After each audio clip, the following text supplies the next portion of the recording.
What is up, Chicken Nuggets? Tyler here with Tarver Cards. Welcome back to the newest sports card podcast with the word dope in it. And I say it's the best. I'm saying it's the newest. This podcast is hopefully shinier than that refractor that your nephew put in the microwave.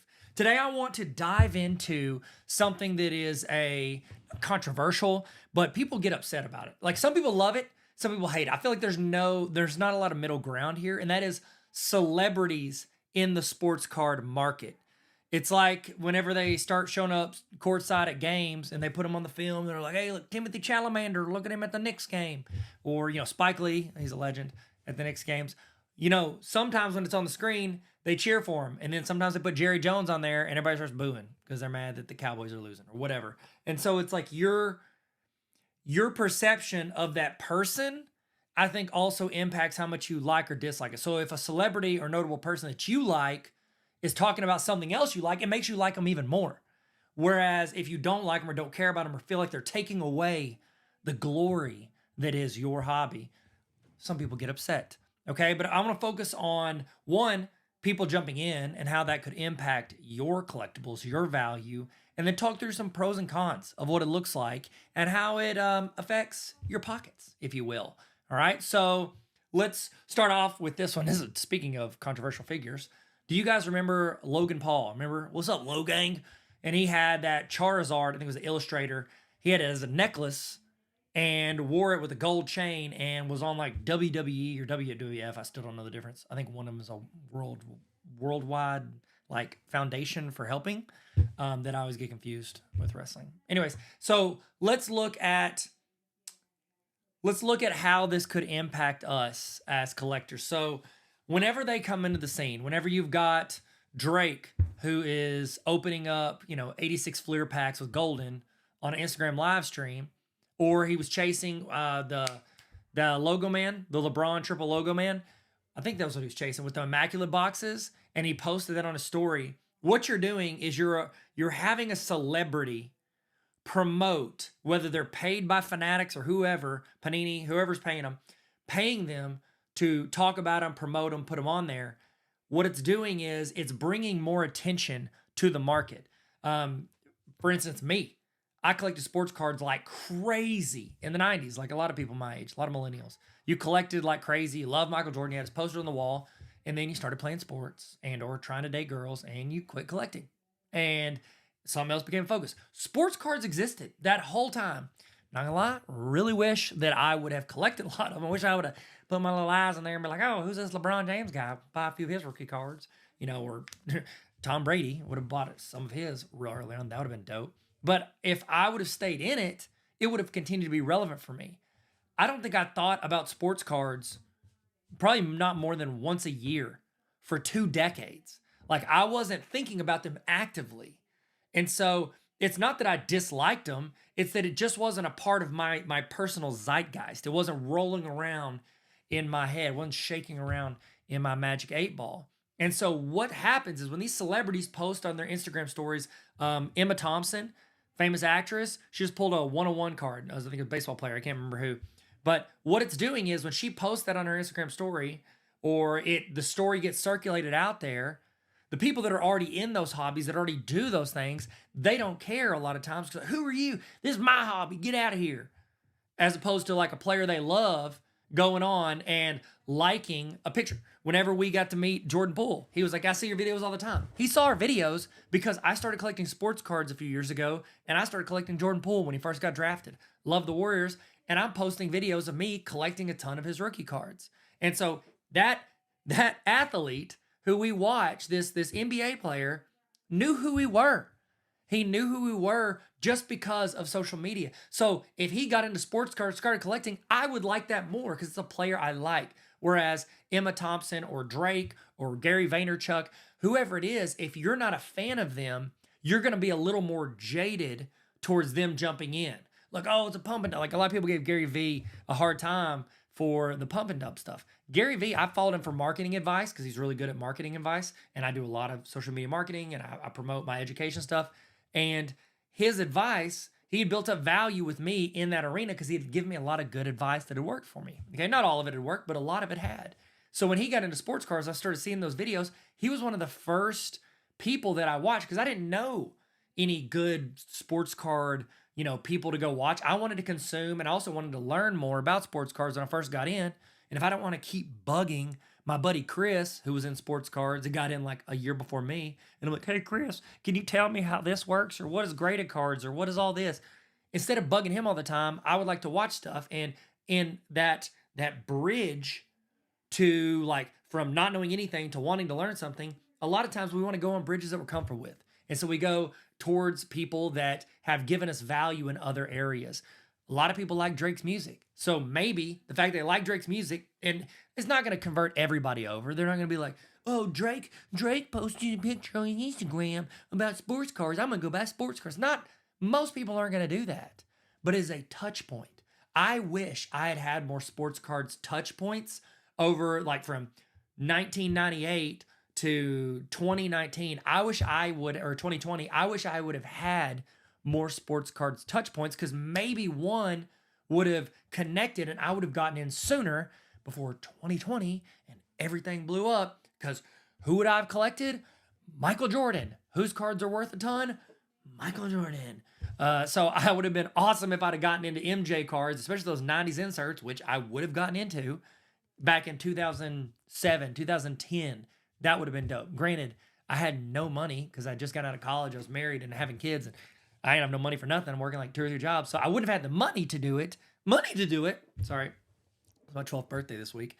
And so I would have loved to have that. Now, what these celebrities getting into it and them having these more touch points with their audience, it's just making more people aware. It's not one celebrity is going to bring millions and millions of people into the card market, but they might bring some people back into the card market. And I get where that is frustrating for collectors because the stuff you want to collect is now more expensive because more people are getting in. However, if I'd been collecting MJ cards from 98 to 2018, that 20-year period, if I'd been collecting MJ cards in that time period, I would have had duplicates. Hopefully, I would have sold those duplicates when there was a boom in 2020, 2021.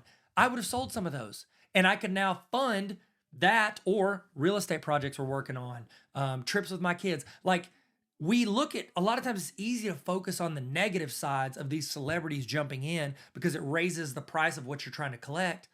But we forget if that happens, it's also raising the value of the things you've already collected.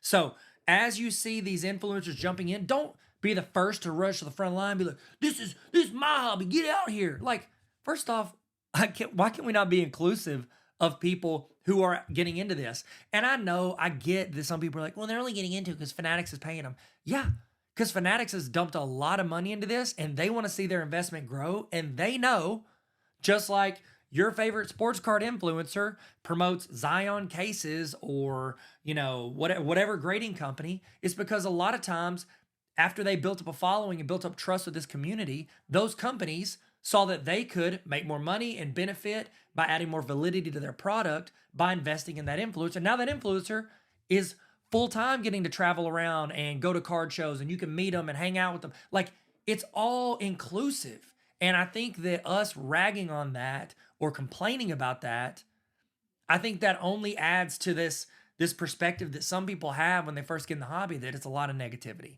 And granted, sports card collecting hobby does not like corner the market. They haven't what is that Tom Cruise movie, Far and Away, where they go out and they stake their flag in the land and say that's mine. Sports card hobby does not have the flag in the ground. We have not claimed the moon on negativity to get views. Literally, politics, gossip columns, tabloids, like TMZ has made a whole thing out of it, $1 billion company out of it. It's that can sell and get views and get clicks. But I think that if we as collectors, and I think a lot of the community that watches my videos, I think a lot of us, we do lean and hopefully try to lean more on the positive side. I can get negative on stuff too, but it's like I think we try to lean on the positive side. And I want to encourage you to try to think the good of people a little bit, or even if they are getting paid to talk about it or paid to show up to Fanatics Fest or whatever, so what? It's a cool chance of a show you would have been at, and now you get to be standing close to Gronk or Tom Brady or Paolo Banchero. Like, you get to be in proximity to these players that you would never have gotten to hang out with or never gotten to be around unless you paid for floor seats at a game.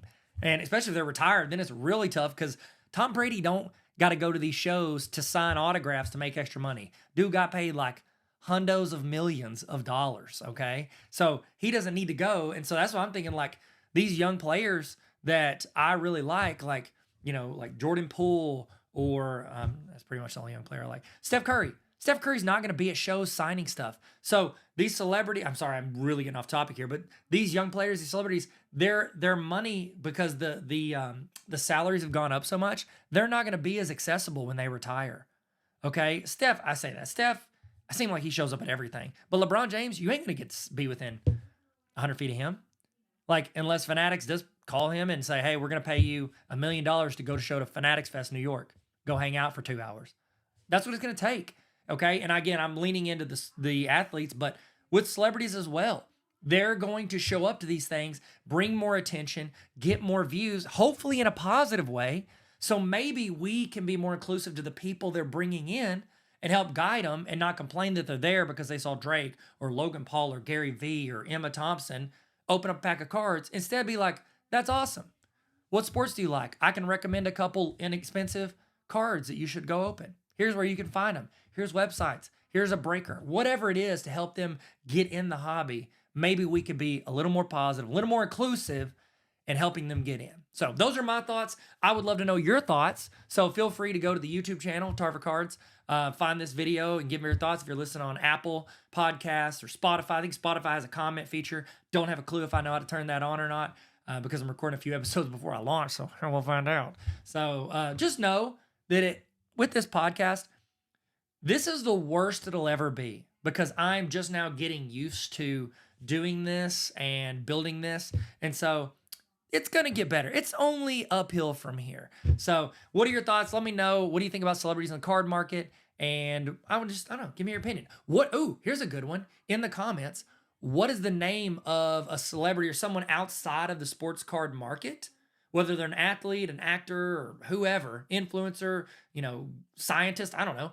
Somebody that you would like to see get involved in sports cards. Like, you're like, oh, I'm a scientist. Oh, I'd like to see Bill Nye, the science guy, get involved. Cool. Let me know in the comments. I'd love to know who you'd like to see get involved in the hobby because it might bring you and them a little closer in real life and or just make you like them. Another little pin on the lapel of somebody that you might like. So thank you guys for listening and or watching. If you would follow, rate it 5 stars if you want to. No pressure. I'm not going to tell you how to live your life. I get asked to do it all the time, and I just say, no, thank you. You're more than welcome to. I just appreciate your time. I know how valuable it is. Y'all be good, stay sweet, and never stop collecting. Later. Bye-bye.